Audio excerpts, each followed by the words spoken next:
Okay, there have been a lot of new developments surrounding BILT 2.0 and some game-changing new cards that may hit the market in the very near future, including the ability to pay your mortgage and earn credit card points for those payments. Because things have been moving so quickly, I'll give you my opinion on the proposed changes that BILT could roll out at any time. Not only will I cover the latest and greatest regarding the news that has just come out, I'll give you my opinion on the best options that BILT is proposing. And I'll tell you where I think this is all going, especially if you care about getting the maximum value possible from your credit card setup.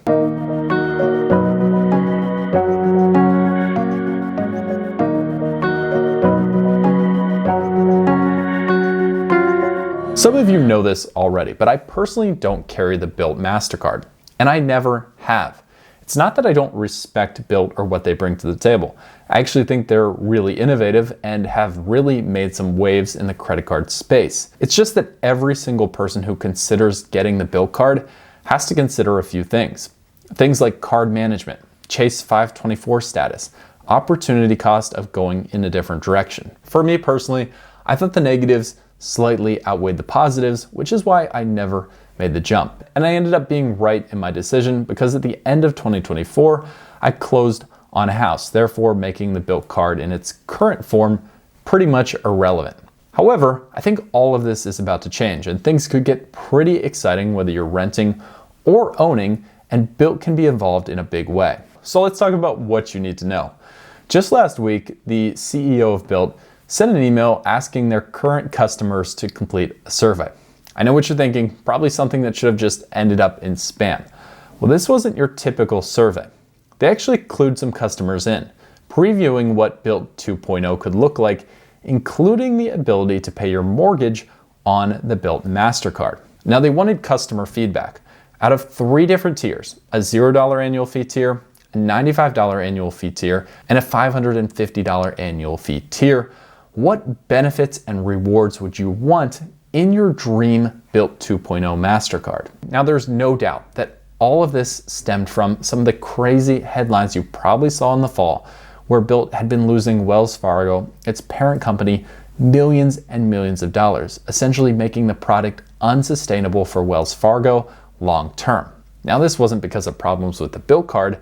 It was because savvy credit card users, like those of you out there, were taking advantage of earning points for your rent, only doing the bare minimum to meet those qualifications, and costing BILT millions of dollars to make that happen. Therefore, BILT needed something to change the game. And that's what's brought us to today, BILT 2.0. Now, before I give my opinion on the 6 potential cards that BILT has previewed in the survey, let's establish where we're at today in the current BILT ecosystem.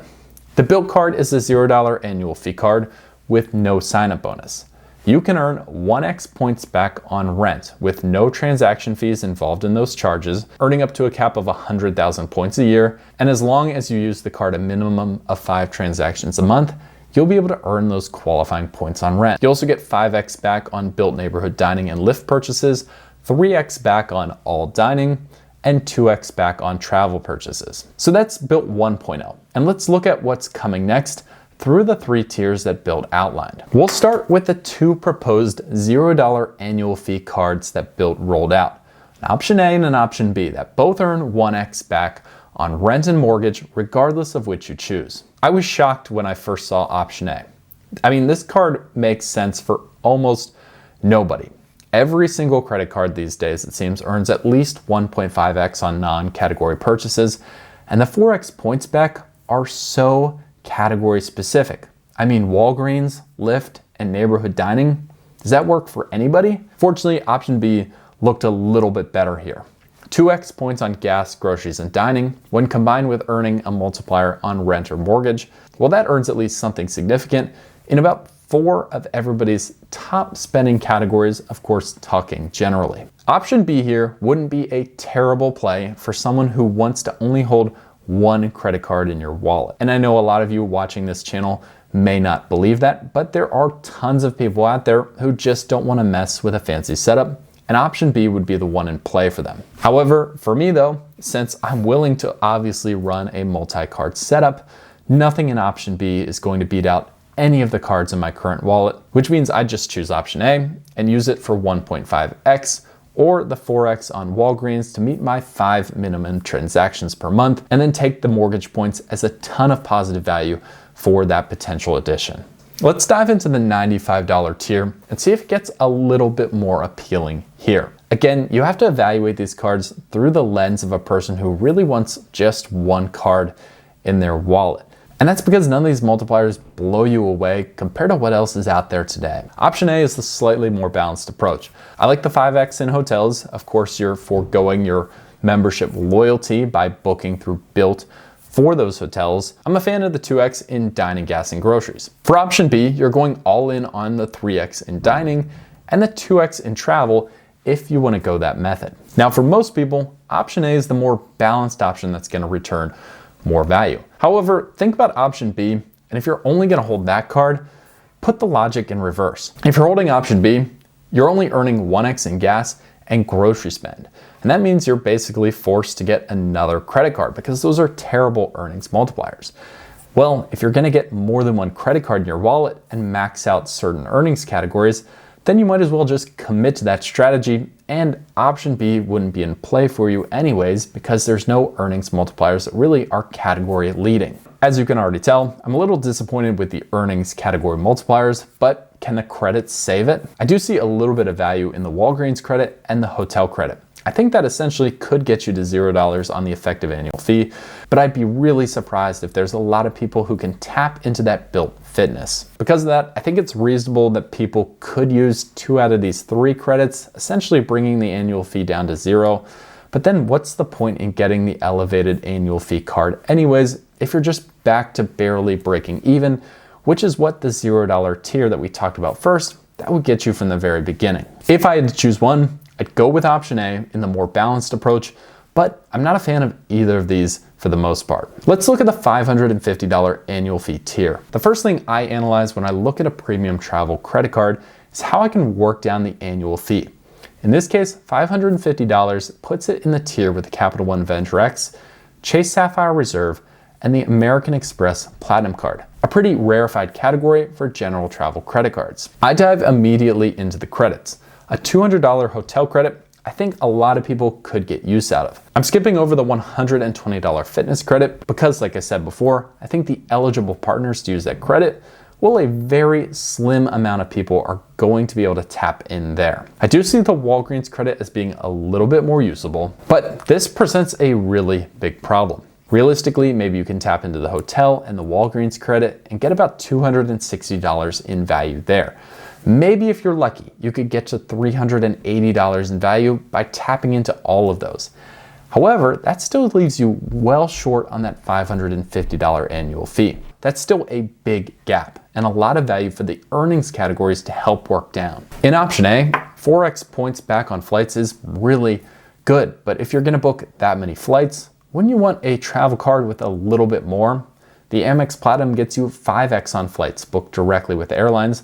Plus, it's got a whole host of other benefits, like even better lounge access, TSA pre-check, status with rental cars, and I could go on and on and on for benefits that make more sense in the premium travel category.